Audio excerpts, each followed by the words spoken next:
they ended up feeding us the answers that they wanted, right? Iraq, Afghanistan, Iraq not as directly as people may assume. That was kind of an indirect victim of 9/11, but definitely sending troops into Afghanistan and kicking that off. They garnered the fear with 9/11 of another attack, and then placed that laser beam on Iraq and said, "This is where the attack's coming from. They have the weapons to do it. Let's go in there and depose Saddam Hussein." But yeah, they fed us those. But sorry, go ahead. Quick though the thing, the solutions were presented in such a quick manner that it was like two shots fired across the bow immediately. Yeah, and the Afghanistan one was easy to justify. To justify these are the people that actually did it. So we're gonna go find them specifically. Yeah, we're gonna go and actually get those people. Yeah, and handcuff them or whatever the fuck we were gonna do, and actually take them down. The Iraq thing was very much like a shady, manipulative congressional thing, where there was like tons of back and forth. Yeah, they needed to justify going into that war, and it was it took a lot. Remember, like they were even saying like there was like mobile nuclear dirty bombs, dirty bomb mobile vans and like centrifuges on wheels, and they were saying like anthrax, and they were like there's anthrax going through the mail, and like there's like this was a fucking breeding ground for like funding and terror, of all these groups. Yeah. Then they got there and they didn't find anything. No, they didn't find anything. They found a war criminal, essentially, in Saddam Hussein, who did terrible things to his people and didn't deserve. We knew about. He didn't deserve a second look by American citizens, right? In our mind, he was like, oh, he's a bad guy. And again, I'm a 12, 13-year-old kid. Like, what do I know? But they made out a bad guy to look like a bad guy, so it was really easy. How fast it all rolled out was crazy. It's almost like they maybe had plans to do this anyway and kind of just used a lot of this fear that they just stumbled into, maybe organized as that first kickoff step.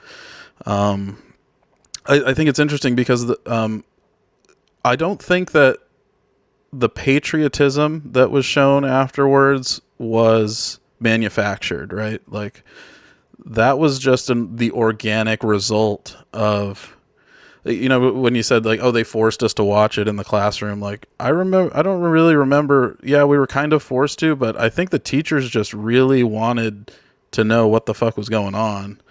And this was the only way to get it. And oh, well, these kids are going to be exposed to it. Like tough shit. Like it's real life. It's happening. I'm not going to know what's going on for the sake of these kids, which is kind of shitty on their part. But would I be any stronger to be like, no, we're not going to figure out anything that's happening right now, even though it's the craziest shit that's ever happened? I don't think I'd wheel the TV in. Yeah, no, I agree to wheel the TV in. But the side product of wheeling that TV in was, and that newfounded patriotism did end up instilling this into the brains of young men and women who eventually did join the military and the Defense Department. Oh, yeah. And went in pursuit of these, bad guys, if you will. And so there was a lot of like American patriotism that led to getting involved in something that maybe without this event, those people might not have even gotten spurred into or roped into this mindset of joining and fighting again. Like, it bolstered them and it got them riled up. But I think a lot of people maybe wouldn't have made that choice if it didn't happen the way that it did. No, absolutely, and I think that the government, if they're not, if they're guilty of anything, it's always taking advantage of the population any way that they possibly can. I mean, that sounds kind of anti-establishment, but I mean, if you have a hugely patriotic population, why not use this as the time to recruit heavily into the military and be like, oh, you can defend us. This doesn't have to happen again. Never forget, all of these things that came out as rhetoric, were definitely engineered to feed off of that patriotism. But I like the optimist side of things. That's the pessimist side, but also the optimist side is that patriotism exists. And if you were alive during 9/11, you have that in the back of your head that no matter how divided we get as a country, when shit hits the fan, we all actually do all come together. And I feel like that's kind of now the millennial and elder millennial underpinnings of why we're not buying into this divide as much as our parents' generation and the older generation. We can watch Fox News and we can watch CNN, and we know it's bullshit because we remember that when shit hits the fan, we are all cool with each other and we are all okay. So it's just kind of, again, eroding side of that mainstream media. There is the amount of jadedness, jaded of the population that did go to war, and then they ended up finding out that it was maybe not for the reasons that they thought it was, or they got there and they were there for 20 years. So the millennials, I would say, at this point, we know that when actual shit hits the fan, we would come together. But there is skepticism instilled in us as well from being hurt by our political leaders and by these events that and the media shape the world. Yeah. And the media. So we watch, and we've learned enough to not fully commit to something without having a lot more evidence at hand, in the first place. Yeah, well, we don't trust. I mean, the trust is gone, right? So even if they're the ones providing the evidence, we can't buy in anymore, because they've just done it so many times now with, again, COVID-19 and all that stuff. It's fool me once, shame on you. Well, fool me twice, I won't get fooled again. That's truer now than it was when George Bush said it back at 20 years ago. Also, mission accomplished. Yes, yeah, all the grandstanding, that stuff. Yeah. I mean, mission accomplished, and then to be there for another 10, 15 years is nuts. Yeah, and even the way that we left, recently. Afghanistan, yeah. 3 years, 4 years, whatever. That was so fucked up. The way that they actually got out, they left all the equipment because they couldn't bring it out. They couldn't actually pack it up. They didn't want the enemy to know that we were leaving. Yeah. They were just going to leave billions of dollars. We're talking about missiles and helicopters and tanks. Vehicles. Yeah, guns. And insane amounts. And I think on the other side too, when all the evidence comes out and you see that we just spent 20 years in Afghanistan and we spent another, I think, like 19 15 or 18, 17, whatever, something like that, years in Iraq. Iraq. And then the real true culprits were from Saudi. Yeah. And we've never went to war with them. And on top of that, they're our best friends. Yeah, they're our allies in the region. Friends. Yeah, Which is insane. Yeah. insane to be like, oh, but that's a faction of that population. Yeah, well, the other ones were a faction too. Yeah. They weren't, they were living in caves apparently in Afghanistan. And so they weren't necessarily the government, but then they ended up becoming the government when we left. Yeah. Yeah. No, I mean, when you Like, look into the ties between, Afghanistan and Pakistan and oh yeah, we forgot. Yemen and Turkey and places like that.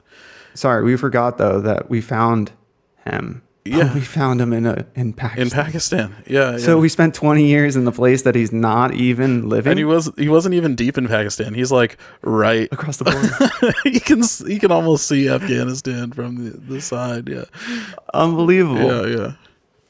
I mean, that's one of those things where you just like really scratch your head and you're like, all right. I mean, I guess. Yeah. But I'm going to have to literally squint my eyes and look really closely at anything else going on. So, like recently with something like Ukraine, Russia. Of course, we know Russia's not our friend, No. but we also know that Ukraine is also a hotbed for criminals And corruption. and corruption Yeah. and bioweapons and just all sorts of, sex, whatever, like all sorts of crazy. Yeah, sex trafficking and Yeah, all like sorts of stuff. it's not a great place to No. begin with. And the fact that we were sending so much money into the place that we are 1000% guaranteed is not a great place, but it's just to. You still there? Yeah, I'm still here. Can you hear me? Oh, okay, cool. Yeah, no, your camera went off for a second. I'm Yeah, not sure. just a hiccup, but we're back. Okay.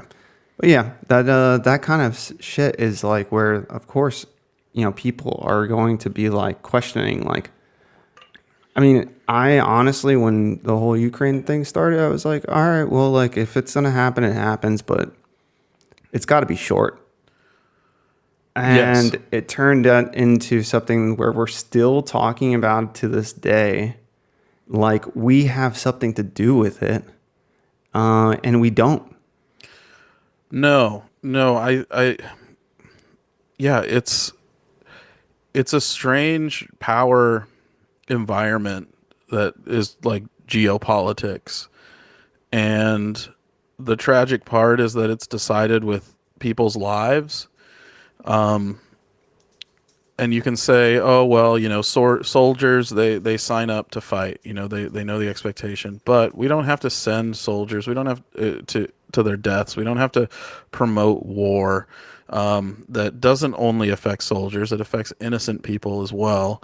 Those are the real tragedies. It's tough to value one life over another, but I think, innocent civilians, are always weighted a little bit more. So it affects them too.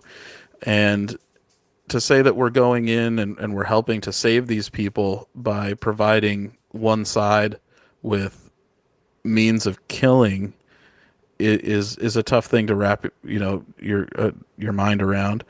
And then also just the fact that we still have like political ties and obligations to both sides is really difficult also to wrap your mind around, that in supporting one, you can in a way be supporting the other side if war is what they want.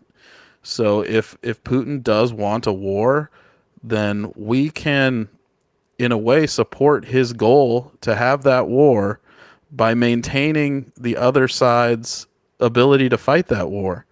Now, am I saying, oh, well, just let Putin have everything that he wants? No, there needs to be some kind of middle ground, but we're very directly connected to just keeping this war going and keeping the fighting going and keeping the dying and the killing going too. So yeah, I think we just need to reanalyze like what we're fighting for as a country and what we're talking about and what we expect our elected leaders to do on our behalf. Yeah, I agree. What is funny, not funny, But what is in light of this whole conflict? Yeah. One of the funny things is that we as a country have like an epidemic of, in the last 20 years or so, probably since 9/11, Yeah. the testosterone in men going down. Yeah. And so that was almost like our last hurrah, was like this going to war in Afghanistan and Iraq. And they were like our last bit of like glorious years of testosterone. But since then, it's been all downhill. So this latest thing with like even Ukraine, like, or any conflict in the future, like, I honestly don't even think that they're going to want to send human capital in there, because there's such a lack of like manpower behind it. It's going to be a lot of cybernetic and robotics and missiles and stuff like that. But I almost think that was like, it's almost how we talk about World War One, of human capital on the battlefield. Sure. Like, these are that was like kind of the peak. And yeah, I mean, I have a story here about, what is it? Oh, speaking of testosterone, being lacking, what do you think? Like, what's to blame for the drop in tourism in Las Vegas in 2025? Well, I mean, economically, I think it's a little bit more difficult for people to have extra capital to be spending on luxury items like travel and entertainment. Um, I think the speaking on testosterone, a lot of it has to do with microplastics, right? That's kind of the hot button topic right now, and sort of the lax regulation on the food industry and it poisoning us into sort of a complacent populace, which benefits the government in some ways. And I can see the connection between like the evolution of warfare going to a smaller scale. Um, it's it's interesting because we'll always choose to send another country's soldiers to fight our war, right? Whether it's with Russia or with Palestine or with the North Vietnamese and things like that. We want until it doesn't work anymore, until we actually have to send our troops in. Um, but yeah, we do value our capital, our human capital, our soldiers and our military personnel. Um, and that's what the government, I think, is also coming to terms with, is that we can't have another unpopular war where we go and fight and die for a lie that they tell us. So I think that's kind of also evolving warfare to be a little bit more digital, drone strikes, bombs dropping versus going in and actually putting people where the bad guys are. Which we kind of saw in the recent wars in Afghanistan and Iraq too. There's always going to be a need for buff dudes with tattoos and beards to go and take out people. So the lack of testosterone is neither here nor there. There will always be a need for war fighters, people that can actually go and do the job. But yeah, the large scale days of like an invasion are, I think, kind of I hope they're behind us, but also there's the bad side of it where we're getting more efficient at killing people indiscriminately, which was like sort of the drone strike dilemma from the Obama administration. That too many innocent people are being killed because we're not good enough at targeting the bad guys. Yeah, it's kind of it's a blessing and a curse not sending people over there, right? I mean, if there really are bad people that need to be dealt with around the world, I would like to be on the side of the war that has the moral high ground, but that's getting harder and harder to justify killing anyone else anymore. I mean, maybe I'm just getting older and like I don't fantasize about war like I used to. Now it's just a horrible atrocity and it's not a patriotic act, and it's just kind of degraded to a point where I can't justify it in any terms any longer. I mean, Hmm. people need to fight, but for things that they care about and the people that they love and defend their homeland, and that's still going to need to Yeah, be an option. But this is a great point. And what really ticks me off is we have this blanket of untruthfulness called the Defense Department, but all day long we're playing offense. And I hate that fact that they don't like. I hate the fact that they always come up with these names that say one thing, but they do another yeah, thing. The Defense Department, if it was solely to actually defend America, well, it would just be the Coast Guard, and it would be it would be within our borders, and it would be there would be these one-offs where we actually have a world war where we actually have to pick send somebody to somewhere else. Yeah, send someone to somewhere else. But the way that it's been happening, it really is this offensive force, and what they say is policing the world. yeah. But when you're policing the world, it's not. They're also lying about that too because of how offensive it is. Yeah, yeah, absolutely. No, I mean, going out and Doesn't being make you feel good. No, going out and being proactive, I'm sure is a necessary part. I don't know if it looks like all out war But on that needs somebody to be else's like land. Delta Force. That needs to be SEALs. That needs to CIA, be CIA and NSA. Yeah, That has nothing to do with like defense, like the Defense Department. it should be National Guard Mm-hmm. heavy, like Yeah, 80%. yeah, and then a force that is able to reach out and touch somebody. Strategically. Yeah, very strategically, and I think that's kind of what we've seen with like the recent bombs in Iran, that Mm-hmm. Iran, whichever you prefer, it depends on what news outlet you're speaking from. Yeah.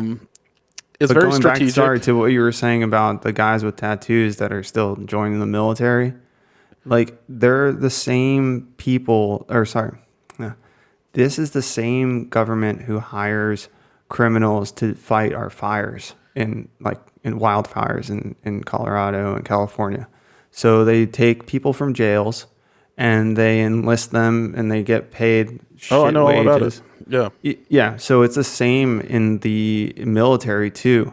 A lot of these guys with tattoos aren't just cool people that have tattoos and high testosterone. They're like getting out of they're paying back they're paying their dues, if you will. sure. I would say at the very top levels, though, you're not talking about criminals. You're talking about No. like career, like the Correct. Delta But that's a Force minority. SEALs dudes. Yeah, yeah. Which we need more of those guys, Right. and we don't need a path. We need paths for criminals to rehabilitate. I wouldn't say putting a gun in their hand and sending them to another Right. country is the best path to their rehabilitation. Yeah, there were stories, if you remember, people coming back from gang members at least this was a story in Los Angeles, gang members getting incarcerated during the Iraq and Afghanistan war, going and fighting, being enlisted as part of their punishment or part of their rehabilitation, I guess I should say, and then coming back with skills and weapons that the police didn't know how to deal with. And there were these highly trained killers that were killers before they left.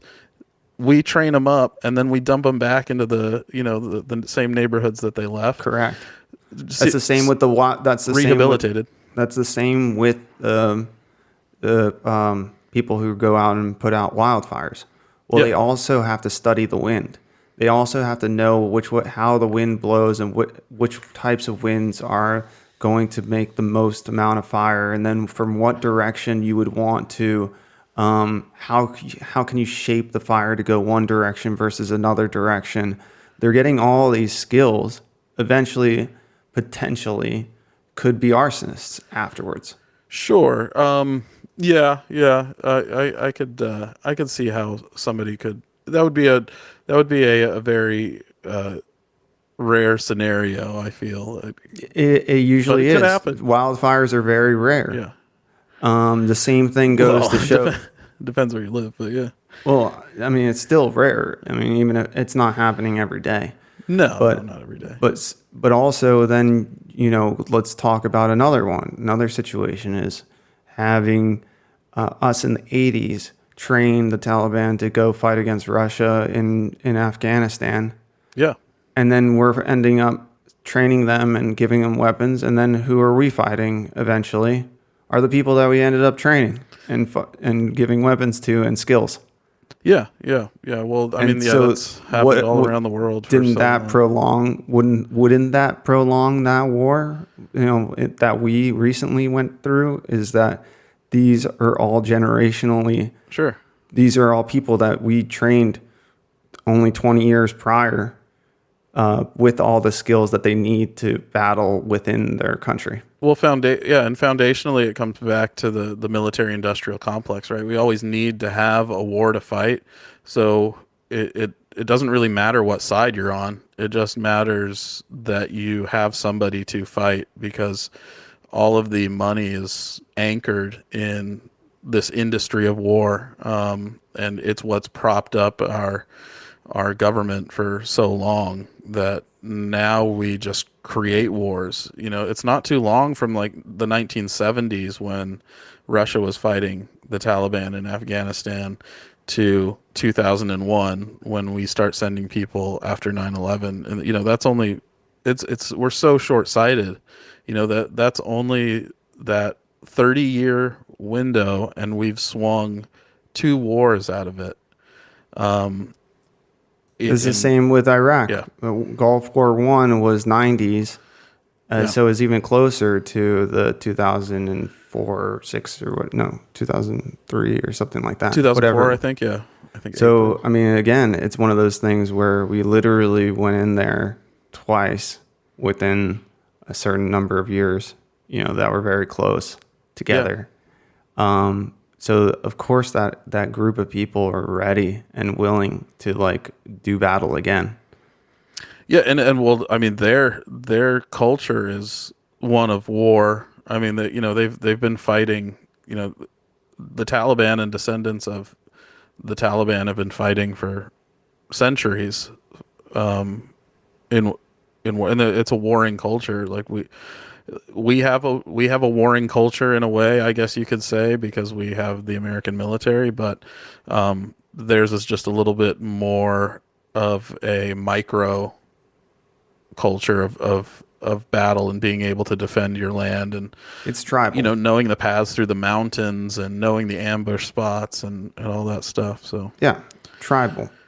yeah, I yeah, mean, yeah, they're highly skilled and they are equipped, but it's doing more with less. So they're the type of, innovative kind of people who were given a lot less than who they were fighting against, but but they have they were able to defend much more. Yeah, well, they have a stronger ideology because they have so much stripped away. They're not their cause isn't told to them. They live their cause, right?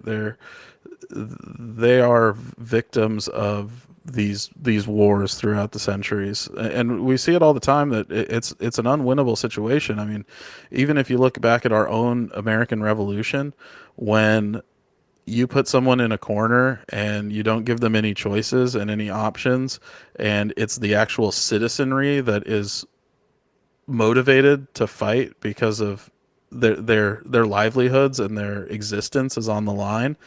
they're never going to give up. It's never going to be over. You see it in Vietnam and things like, where that guerrilla style of fighting, it never ends. You're radicalizing the children against you. Basically, you're going into their villages and you're doing terrible, horrific things to innocent people. And you're creating the next generation of people that hate you and want to fight fight for their homes and for their I land. mean, So also this is the problem a lot of times is that there's like peacekeeping that, goodwill, and we think that, okay, we're going to do goodwill. But what actually turns out happening is in survivalist training, like you create a tinder box that for it could be 20 years, but it's still smoldering. yeah, You think you put it out, or like from the naked eye from far away, it looks like oh, the fire is out. But like it's just smoldering and it's yeah, there. And all it takes is for a little bit of wind on it, and all of a sudden it turns into a flame again. yeah. And Uh, sa- go Sorry. ahead. The thing in the war in Ukraine as well, similar, where I I think that this was there was already something in our recent, well, maybe 2010, 2011, that they were already kind of east and west were battling Yeah, yeah. The Crimea, I think, was the inside. Well, that was another separate issue, yeah. but even like within their own country, there Oh, was a sure. east-west thing going on. I mean, the thing has been smoldering for, again, something like 20 years. Yeah, I think even since the Soviet Union fell apart, Ukraine has been divided as sort of a Russian nationalist and then sort of a Ukraine Correct. separatist community, much like Sunni and Shiite and Yeah. other, It could be in Europe is what I'm trying to say Oh, too. It yeah. doesn't, these radicals or these ideologues are living in both an Eastern and Western culture. It Yeah. depends where you're looking, but And you kind of see it a little bit in the United States sometimes too, when people pick sides and they're willing to fight each other and kill each other over their beliefs. It's not a good place to be. We need to evolve beyond that, and we need to 100%, stop promoting it around the world and encouraging it 100%. just to hit our nut for tanks sold this year. Yeah, I mean, again, that's a great point too. Is the a lot of these things happen to do. Okay, where does a lot of our? I don't know how many what percentage, but we could look this up. We'll come back to this, Yeah. but they're out of all the employees of the United States, I want to say about 20 to 25% of our country works directly or indirectly for the government. Yeah, I think it is a huge amount. I thought it was more than that even. I thought it was like Okay. 30 or something. Yeah. So I mean, you're almost on borderline, like fascism, in a way, like where the mixture of business with government is getting to like a Yeah. really bad place. And I would say that when we get into a situation where our GDP is relied upon by exports, and what do we actually produce in this country? Well, it's military like related products. Yeah. Yeah. So Services, entertainment, and bombs. yeah, so when we're talking about actually having to deal with our inflation or trying to mitigate debt or to like, that's why there's or in my opinion, that's why there are these wars that continue for so long. It's like you build up these stockpiles, you need to get rid of them so that you can make new products, because if you're not making new products and you're just sitting on the old products and they haven't been used yet, then your demand is going down and your supply is going up, and that's an imbalance in your economy. Yeah, and you're going to have waste. You're going to have loss of things just sitting around, and a Where tank do can you put only it? sit for 20 years until you got to throw it away and build a new one. But why not send it out right after we build it to some war that we're fighting somewhere else, clear it off the books? Hey, we got paid for that. Ukraine, sent us $20 million. We're cool. Yeah, $20 million of the billions of dollars we've sent them, they bought it. They're using that money to buy the gear back from us. correct. Yeah. Yeah, it's a laundering play Yeah. as well, where we send it out, but it comes back. Oh yeah, we're not You nothing. know, We don't do anything for free. We're all of this aid and stuff. yeah. It's benefiting us. It's propping up that whole industry.